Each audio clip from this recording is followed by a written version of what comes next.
In the summer of 1483, two young boys walked into the Tower of London. The elder, 12-year-old Edward V, was the rightful King of England. Beside him was his 10-year-old brother, Richard, Duke of York. They entered as rulers of a kingdom, but they would never walk out. Within weeks of their arrival, public sightings of the boys grew scarce.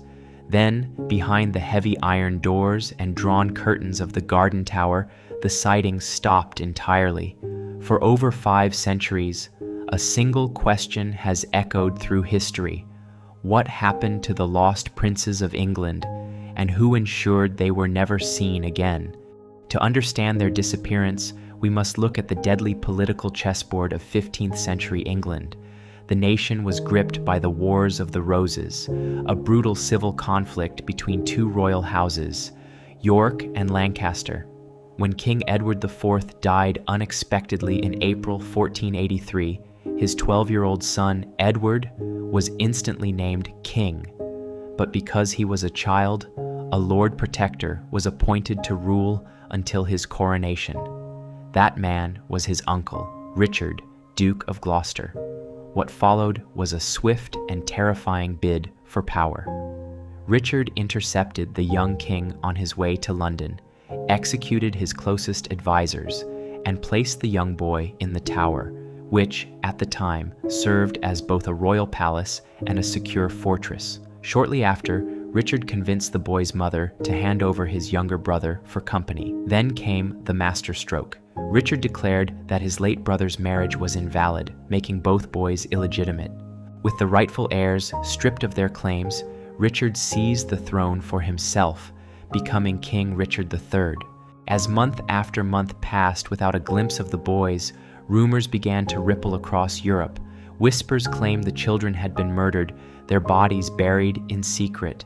But who held the blade? The most obvious suspect has always been King Richard III.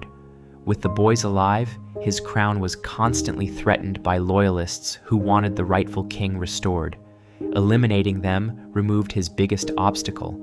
However, a second theory points to Henry Tudor, the man who would eventually defeat Richard III at the Battle of Bosworth Field to become King Henry VII. If the princes were still alive when Henry took the throne, they posed an equal threat to his legitimacy. Did Henry order their execution after taking London, covering up his own dark deed to frame Richard? Or is it possible the boys were never killed at all, but quietly smuggled out of England to live out their lives in obscure safety? For nearly 2 centuries, the fate of the princes remained a ghost story. Then, in 1674, workmen renovating the White Tower made a horrifying discovery.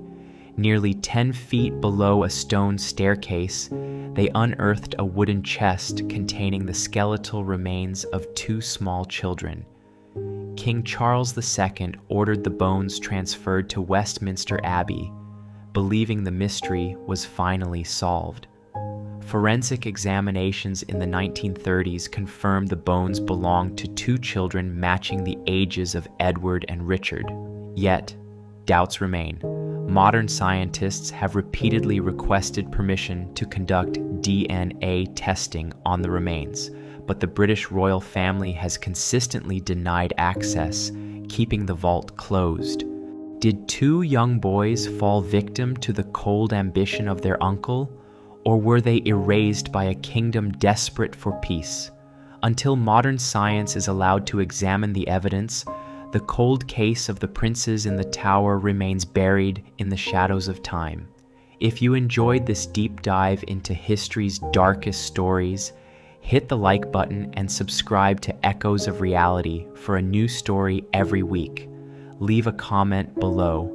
Do you think Richard III was guilty, or was he framed?